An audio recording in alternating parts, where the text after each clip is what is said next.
This 90-day fiancé, happily ever after, partner is the real villain, but fans blame the other one. When it comes to 90-day fiancé, happily ever after, fans are used to drama, romance, and plenty of emotional twists. But sometimes, the real villain in the story isn't the one everyone thinks it is.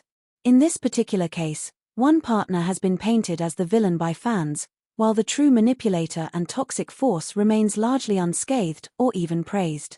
Let's take a closer look at what really happened, and why the wrong person is being blamed. We're focusing on a couple whose relationship took a dramatic turn on happily ever after. The continuation series that follows couples from the original 90-day fiancé show. This couple had a whirlwind romance that began with excitement and hope but quickly spiraled into chaos. At the center of the controversy is partner A, who has been vilified online for being toxic, controlling, and emotionally abusive.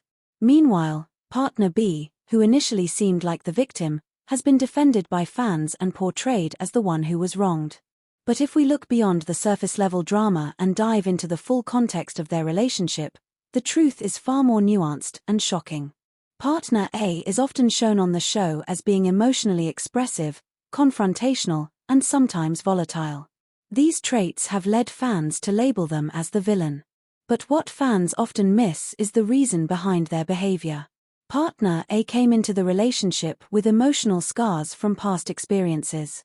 They were used to being let down, manipulated, and betrayed. So when red flags began to appear in their relationship with partner B, their reactions were defensive, not destructive. In several episodes, partner A confronts partner B about inconsistencies in their behavior, financial secrecy, and emotional distance. What fans see as overreacting, those closer to the situation see as justified concern. Partner A was not perfect, no one is, but their actions were rooted in fear and self-preservation, not malice. Partner B, on the other hand, played the role of the innocent, wronged partner to perfection. They often appeared calm, rational, and even victimized during arguments. But behind the scenes, partner B was manipulating the narrative, gaslighting partner A, and making decisions that prioritized their own needs over the health of the relationship. One of the most telling moments came when partner B made a major life decision, moving out, without consulting partner A.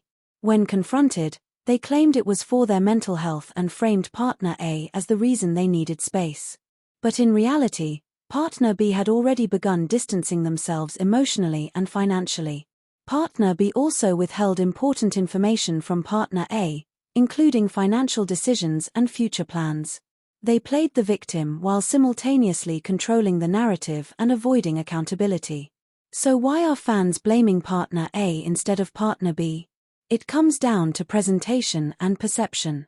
Partner A was often the one to escalate conflicts, cry on camera, or lash out emotionally. Their raw, unfiltered reactions made for compelling TV, but also made them easy targets for criticism. Partner B, meanwhile, played the role of the calm, collected partner who was just trying to deal with an unstable significant other. Their ability to stay composed during arguments made them seem more rational even when they were clearly in the wrong. Additionally, the editing of the show often cut scenes in a way that framed partner A as the aggressor. Without full context, viewers saw only the outbursts, not the build-up of betrayal and neglect that led to them. What many fans don't realize is that partner B was manipulating the relationship long before the show aired. They used guilt, passive-aggressive behavior, and emotional withdrawal to control partner A. For example, partner B would often give partner A the silent treatment for days after arguments, leaving them anxious and desperate for reconciliation. They also played favorites with family members, making partner A feel isolated and unsupported. Partner B even manipulated their shared finances, secretly moving money around and refusing to be transparent about their spending habits.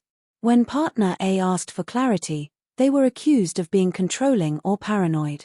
This kind of behavior is textbook emotional abuse, but because it was subtle and under the surface, it flew under the radar of most fans. This situation is a prime example of how reality TV can shape public perception, sometimes unfairly. Partner A, who was trying to hold the relationship together and call out red flags, ended up being labeled as the villain.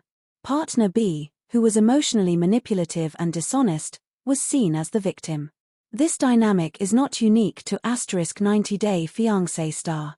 It's something that happens in real life too, where the most emotionally expressive person in a relationship is often blamed for the problems, even when they're not the source. As more information comes to light, including behind-the-scenes leaks, social media posts, and interviews, fans are starting to question the narrative they were fed. Some are now coming to the defense of partner A, acknowledging that their actions were reactive, not malicious.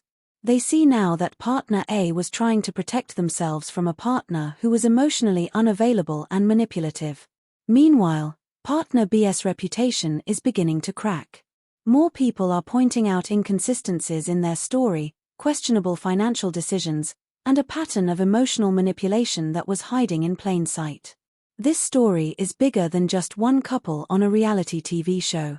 It's a reflection of how we perceive conflict, emotion, and blame, especially in relationships. Too often, people assume that the loudest or most emotional person in a conflict is the one who's at fault. But in reality, that person might just be the one who finally had enough. Partner A didn't start the problems in the relationship, they simply reacted to them. And in doing so, they became the scapegoat for a partner who knew how to play the victim better than anyone. So, who is the real villain in this *90 Day Fiancé, happily ever after, storyline? It's not partner A. It's partner B, the one who manipulated, gaslit, and emotionally withdrew from the relationship while painting themselves as the innocent party. Fans may have been fooled at first, but the truth is finally coming out. And maybe, just maybe, partner A will finally get the sympathy and support they deserve. Reality TV can be misleading. It edits, frames, and dramatizes real-life relationships in a way that can distort the truth. That's why it's so important to look beyond the surface and understand the full story before assigning blame. Partner A was not the villain in this story, they were the one who saw the truth too late. Let's not forget that sometimes, the real villain wears the mask of the victim. Thanks for watching.